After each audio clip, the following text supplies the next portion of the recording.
నమస్కారం కేవ్ వార్తలకి స్వాగతం. నా పేరు కత్తి కాంతారావు. ముందుగా హెడ్లైన్స్.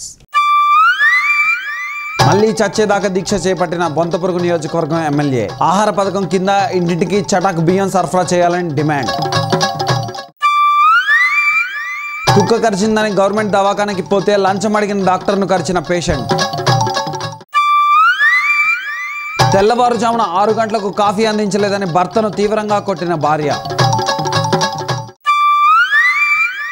ఇక వివరాల్లోకి వెళ్తే మళ్ళీ చచ్చేదాకా దీక్ష చేపట్టనున్న బొంతపురుగు నియోజకవర్గం ఎమ్మెల్యే. ఈ వివరాల కోసం మా ప్రతినిధిని సంప్రదిద్దాం. హలో రాజేష్, ఎక్కడున్నావమ్మా? ఇక్కడనే సార్, మీరు చెప్పిన దగ్గరికి వెళ్ళాను. ఏంటి ఎమ్మెల్యే ప్రతిసారి చచ్చేదాకా దీక్ష చేపడతా అంటాడు, ఒక రోజులో ముగిస్తాడు. ఈసారైనా కనీసం 2వ రోజుకైనా చేరతాడా, లేకపోతే ఒక రోజులో ముగించే దీక్ష ఇది కూడా? అంటే లేదు సార్, ఇక్కడ నియోజకవర్గ ఎమ్మెల్యే ఏంటి అంటే ఖచ్చితంగా అతని బలం ఏంటో చూపించడానికి ప్రయత్నాలు చేస్తున్నారు. దానివల్లనే ఏదో ఒక మ్యాటర్ లేకపోయినా సరే ఏదో ఒక విధంగా జనాల్లోకి ఉండాలని ఇక్కడికి వచ్చి ప్రతిసారి ఆమరణ నిరాహార దీక్ష, ఆ దీక్ష, ఈ దీక్ష అని చేపడుతూ ఉంటాడు. ఈసారి ఏంటి అంటే ఈ విధంగా దీక్ష చేపట్టాడు. అసలు షరతు అంటే కండిషన్స్ ఏంటి ఏమంటే ఏమీ లేకుండా చిటికెడు బియ్యమే సరిపోతుంది, అది ఇవ్వాల్సిందిగా కోరుతున్నాడు. అది జనాలకు అర్థం కావట్లేదు, ఆయనకు కూడా అర్థమైందో కాలేదో అని మేము అందరూ ఆశ్చర్యం వ్యక్తం చేస్తూ చూస్తున్నామండి. ఏంటి అయిపోయిందా రాజేష్? అయిపోయింది, మీరు నెక్స్ట్ నువ్వే. ఇక ఇప్పుడు బొంతపురుగు నియోజకవర్గం ఎమ్మెల్యే దీక్ష చేపడుతున్నాడా? ఈసారి కొనసాగిస్తాడా లేదా? ఇందాక నేను విన్నట్టు లేను, అది చేపడుతున్నాడు యాక్చువల్గా చేపడుతున్నాడు. ఇప్పుడు కూర్చొని ఉన్నాడు. ఇప్పుడిప్పుడే ఒక్కొక్కరు జనాలుగా తరలి వస్తున్నారు. వచ్చిన వాళ్ళందరికీ మెల్లగా వెనక పిలిచి డబ్బులు కూడా ఇస్తున్నారని బయట టాక్ కూడా ఉంది. కూర్చున్నందుకు, వాళ్ళ పక్కన కూర్చున్నందుకు. కానీ చాలా ప్రశాంతంగా జరుగుతుంది. పోలీసు బందోబస్తు కూడా ఉంది. ఈ విషయం సీఎంకి చెప్పడం కూడా, చేరవేయడం కూడా జరిగింది. కానీ సీఎం చిరాగ్గా ఏంటి ఎప్పుడు ఈయనకైనా పని లేదా అనే ఉద్దేశంతోనే చిరాగ్గా వెళ్ళిపోయినట్టుంది. కానీ అతను సీఎం గారు కూడా స్పందించట్లేదని మాకు న్యూస్ అందింది. కాంతారావు, మరి ఎక్కడున్నావయ్యా? మాట్లాడవు. ఏం లేరే రాజేష్, ఇప్పుడు నియోజకవర్గం ఎమ్మెల్యే సరిగ్గానే ఉన్నాడా? ఇప్పుడు సరిగ్గానే ఉన్నాడు. అతను మాట్లాడే ప్రయత్నం ఏమైనా చేద్దామని కూడా చేయొచ్చు, ఎందుకంటే దగ్గర ఉన్న జనాలు కూడా ఈజీగా వెళ్ళిపోవచ్చు. ఈజీగా అతను ఎప్పుడెప్పుడు మైక్ దొరుకుతుందా అని వెయిట్ చేస్తున్నాడు. హలో, ఇప్పుడు కుక్క ఎక్కడుంది? నేను ఎక్కడికి వచ్చినావు నీకు తెలుసు. అదే ఎమ్మెల్యే మర్చిపోయినా. ఎమ్మెల్యేకి ఒకసారి ఇస్తున్నా. నమస్కారం సార్. నమస్కారం సార్. నమస్కారం కాంతారావు గారు. హలో కాంతారావు గారు. నమస్కారం సార్. కాంతారావు గారు నమస్కారం సార్. లైన్ లోనే ఉన్నారా అండి? లైన్ లోనే ఉన్నాను సార్. చెప్పండి, నేను ఇందాకనే దీక్ష చేపట్టాను. ఖచ్చితంగా మీ సపోర్ట్ మాకు కావాలండి. ఇస్తా సార్, మాస్టర్ సపోర్ట్ ఇస్తా, మొత్తం సపోర్ట్ తీసుకో సార్. అయితే ఇప్పుడు మా ఫోటో ఖచ్చితంగా రావాలి, నా న్యూస్ మొత్తం కవర్ చేయాలి. మీరు మొత్తం కవర్ చేస్తాం సార్, టోటల్ కవర్ చేయాలి. కెమెరాలు ఇక్కడనే ఉండాలి సార్. మీ అందరికి భోజనాలు పెట్టించే బాధ్యత మాది. భోజనాలు పెట్టించుకోండి, ఇంకేమైనా పెట్టించుకోండి సార్. దీక్ష చేపట్టినారు కదా? అవును. దీక్ష ఇప్పుడు దేని గురించి చేపట్టినరు? ఏంది దీక్ష అంటే? ప్రజలకి అందరికి తినడానికి తిండి కూడా లేదు. అలాంటి ప్రభుత్వం కళ్ళు మూసుకొని నిద్రపోతుందా? ఖచ్చితంగా కళ్ళు తెరవాల్సిన బాధ్యత ఉంది. అది ప్రభుత్వం అయినా సరే, మీరైనా సరే, ఎవరైనా సరే. సో దీనికోసం నేను ఖచ్చితంగా ఈ విధంగా ఆమరణ నిరాహార దీక్ష పోయేదాకా చేస్తానని శపథం పన్నాను. ఖచ్చితంగా ఇంటింటికి చటాక్ బియ్యం సరఫరా చేయాల్సిందే. ఈ ప్రభుత్వం దిగి రావాల్సిందే. మళ్ళీ నన్ను ఈ ప్రజలు ఎన్నుకోవాల్సిందే. అయిపోయిందా సార్? అయిపోయింది బాబు. Okay sir. ఇప్పుడు దీక్ష మరి చేపట్టినట్టేనా సార్? అయిపోయింది, దీక్ష చేపట్టినా. మీ అందరికి కవరేజ్ అందరికి అందినట్టేనా? కవర్లు అందినాయి సార్. అంటే కవరేజ్ అంటే నన్ను మొత్తం కవరేజ్ సార్. కవర్లు ఏమనుకున్నాం సార్? కవర్లు అందలేదు సార్, కవరేజ్ అయితే అందింది సార్. అట్లయితే ఓకే అమ్మా. Okay sir. మరి మా ప్రతినిధికి ఇస్తే ఒకసారి బాయ్ చెప్తారు. ఓకే, ఇస్తున్నా అమ్మా. హలో, అయ్యో నీ దగ్గర ఎవరు కెమెరామెన్? మనోడు ఉన్నాడు, సుభాష్. కొంచెం మిగతా న్యూస్లు పంపి. అక్కడ కెమెరామెన్ లేడంట అసెంబ్లీ దగ్గర. ఇప్పుడు ఇక్కడ అక్కడికి పంపినా ఇంకా నీ దగ్గర ఇప్పుడు వార్తలు కూడా ఏం లేవు కాబట్టి నీ షిఫ్ట్ అయిపోయింది కాబట్టి ఆయన సుభాష్ నాటు వెళ్ళమని నువ్వు ఇంటికి వెళ్ళు. అది నాకు మా ఇంటి దగ్గర చెప్పింది లైవ్ న్యూస్ నువ్వు చేసింది ఇంటి దగ్గర కరెంట్ లేదు. మరి ఇంకా వార్త మరి నెక్స్ట్ వార్తలోకి వెళ్తే కుక్క కరిసిందని గవర్నమెంట్ దవాఖానకి వెళ్తే కరీంనగర్ జిల్లా పెద్దపల్లిలో డాక్టర్ లంచం అడిగాడు. డాక్టర్ లంచం అడిగిన కారణంతో పేషెంట్ డాక్టర్ని కూడా కొరికాడంట. ఈ వివరాల కోసం మళ్ళీ మన పెద్దపల్లి ప్రతినిధి పెద్దయ్యని సంప్రదిద్దాం. హలో పెద్దయ్య. బాబు బాబు బాబు చాలా రోజులు ఖాళీ ఉంటున్నాడని మామ చెప్పింది. ఏదో ఒక ఉద్యోగం పెట్టిరా అంటే పెట్టించిన. మా పెద్దనాన్న మా చిన్నప్పుడు మస్తు సాకిండ్లే, మస్తు చూసుకున్నాడు, మస్తు పెద్ద అయిన తర్వాత అంటే నేను పెద్ద అయిన తర్వాత మా పెద్దనానికి జాబ్ పెట్టి పాయింట్ అదే పెద్ద ఏంది పెద్దయా దవాఖానాలో ఇట్లా కుక్క కొరికిందంట. అవును బాబు, ఇక్కడ ఇందాక నేను ఇక్కడ కూర్చొని ఉంటే వెనక సౌండ్ వస్తే ఈ సౌండ్ వినిపించింది. ఏమైందంటే డాక్టర్ని కరిచాడట. అందుకే మీకు ఎక్స్క్లూజివ్గా నాకు ఇన్ని రోజులు దాదాపు 2 నెలల నుంచి మీకు ఏమి ఎలాంటి ఎక్స్క్లూజివ్ న్యూస్ ఇవ్వట్లేదు కదా అని ఇది ఇచ్చాను. Thank you very much. నాకు ఇప్పుడు నా వాయిస్ అందరికి వినిపిస్తుందా? మాట్లాడుతూ పెద్దయ్య, నువ్వు ఇస్తే నువ్వు ఇవ్వకపోతే పెద్దయ్య, నువ్వు అంటే ఊరికే డబ్బులు తీసుకోవడం నాకు ఇష్టం లేదు బాబు. ఊరికే 2 నెలల నుంచి జీతం తీసుకుంటున్నా కదా, నాకు ఇష్టం లేదు కదా అని. ఏం కాదు, బయట వాళ్ళు ఎవరు తింటున్నారా పెద్ద? మనం కుటుంబంలోనే కదా, ఛానల్ ఉన్న రోజులు తింటాం, ఛానల్ లేని రోజు కామూనే ఉంటాం. Thank you Babu, thank you పెద్దయ్య. ఇప్పుడు ఏమి మరి అది కుక్క కరిసింది ఎవరిని? కుక్క కరిసిన వ్యక్తి మళ్ళీ ఏదో దవాఖానలో డాక్టర్ని కరిచిందంట. మరి ఈ వివరాలు ఒక్కసారి చెప్పేద్దా. కుక్క కరిచిన వ్యక్తి ఇక్కడనే ఉన్నాడు, పాపం ఏడుస్తున్నాడు విధవా. చిట్టి చిట్టి కుక్క 4 పళ్ళతో ఒక్కసారి ఆ కుక్క కరిచిన వ్యక్తికి తను ఏడుస్తున్నాడు కదా. ఇవి పెద్దయ్య ఒక్కసారి మాట్లాడతా.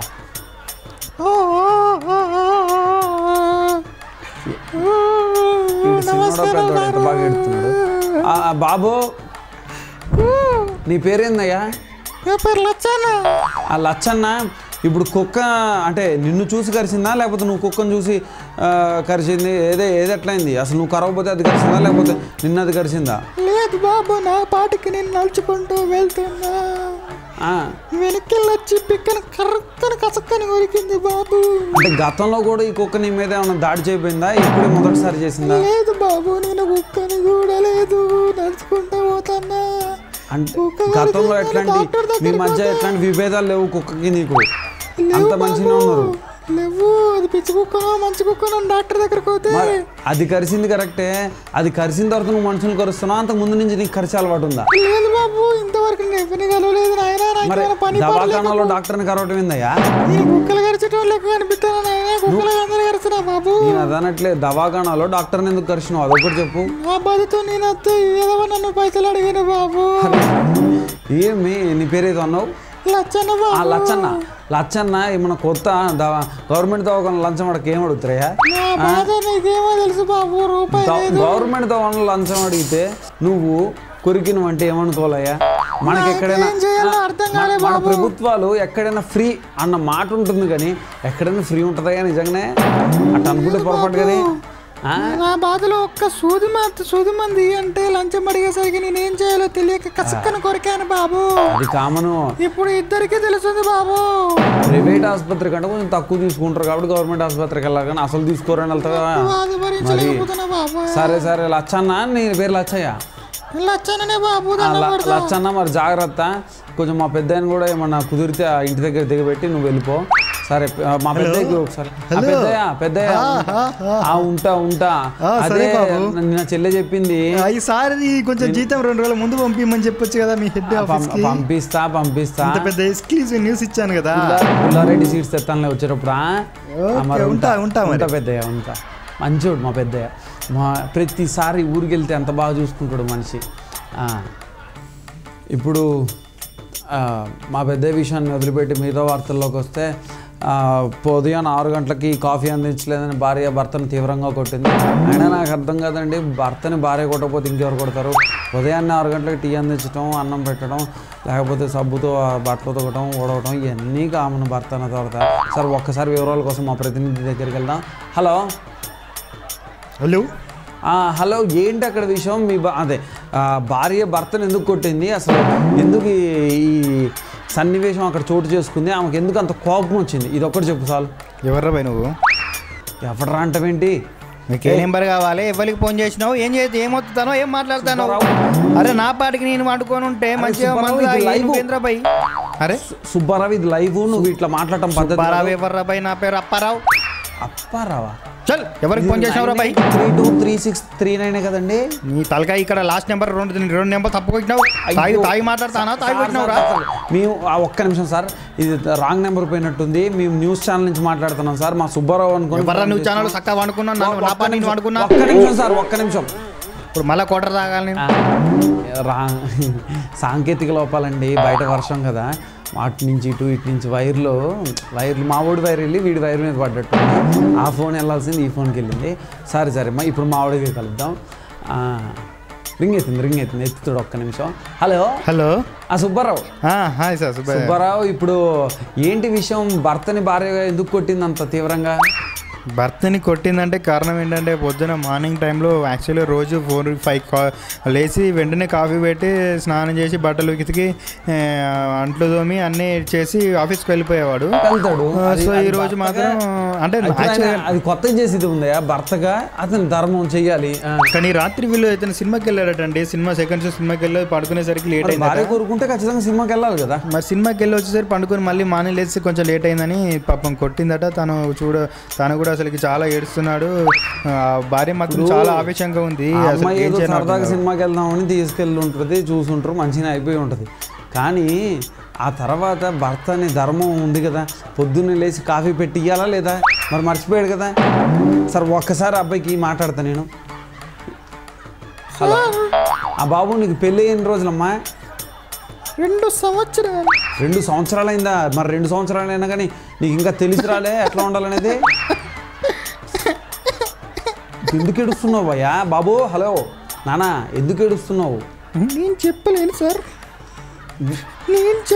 చెప్తే నా భార్య మళ్ళీ కొడుతుంది సార్. నువ్వు చెప్పాలి. ఇప్పుడు ఏం చెప్పకపోయినా అసలు నువ్వు కాఫీ అందించలేదని కొట్టిందా, లేకపోతే ఆన్ టైం అందించలేదని కొట్టిందా? నన్ను చంపేయండి సార్, ఈ బాధ తట్టుకోలేక. ఎట్టా అనుకుంటే అసలు ప్రపంచంలో మగవాడు ఎవడు మిగులుతాడయ్యా? ఇది తప్పు, అసలు పూర్తి తప్పు దూరంలో వెళ్తున్నాం. ఏం ఇప్పుడు మేము ఉద్యోగాలు చేసుకోవట్లేదా? ఎన్నిసార్లు చెప్పినా అందరికి ఆదర్శంగా నిలవాలి. భార్యలు అన్న తర్వాత కోట్ వేసుకొని సర్దుకొని హాయిగా వచ్చి ఆఫీస్లో కూర్చోవాలి. చేయలేదు కానీ భార్య కొట్టినట్టు మీ భార్య కొడితే తెలుస్తుంది సార్. మా భార్య ఎందుకు కొట్టదు? ఎబ్బే నీకు ఇంకొకసారి కొట్టింది 2 సంవత్సరాలు. నాకైతే 2 సంవత్సరాలు ఎన్నిసార్లు కొట్టిందో. చచ్చిపోతాను. చచ్చిపోవటం ఏమి కాదులే కానీ అసలు ఎందుకు కొట్టింది చెప్పు. నేను తట్టుకోలేకపోతాను సార్. ఎందుకు కొట్టిందయ్యా? పొద్దున్నే అంటే అర్ధరాత్రి సినిమా కొయ్యాం సార్. మంచిగా 12:30కి సినిమా అయిపోతే ఇంటికి వచ్చి పడుకునేసరికి 2:30 అయింది. అప్పటికి ఆ సినిమాకు వచ్చి అన్నం కూర వండాను, తినిపించాను, పడుకోబెట్టాను. వాళ్ళంతా ఒకటే నొప్పులు కదా అని తెల్లారు 1 గంట సేపు మెల్లగా లేచాను. అంతలోపే ఆమె లేచింది, ఒక్క తండ్రి దాన్ని బెడ్ మీకెళ్ళి సార్ కింద పడ్డాను సార్. అడ్డ పడ్డా పురుగులు మెదులుతున్నట్టు. హలో సార్, ఏం పురుగులు సార్? ఆ పురుగులు నీ గురించి కాదులే కానీ సార్ చెప్పు. అయితే ఏమైంది? ఇంకొక తన్నింది సార్. అప్పటి నుండి ఒక అరగంట సేపు నాన్ స్టాప్ కొట్టుడు సార్. మొన్ననే కొన్నా సార్ కోటిలో బెల్ట్ 60 రూపాయలు పెట్టి, అది కూడా కొట్టింది సార్. ఓకే మరి ఈ దెబ్బకైనా బుద్ధి వచ్చి రేపటి నుంచి కరెక్ట్ టైం కాఫీ పెడతావా? తప్పకుండా సార్. సరే ఒక్కసారి మా ప్రతినిధికి ఇస్తే. హలో సరే మరి ఉంటానయ్యా. ఓకే ఉండండి సార్. ఓకే, ఇది వివరాలు. కానీ ఇక్కడ విశేషం ఏంటంటే కాసేపట్లో ఆ భార్య బాధితుడు మన స్టూడియోలో ఉండబోతున్నాడు. ఆ వివరాలు తెలుసుకునే ముందు కాసేపు బ్రేక్ తీసుకుందాం.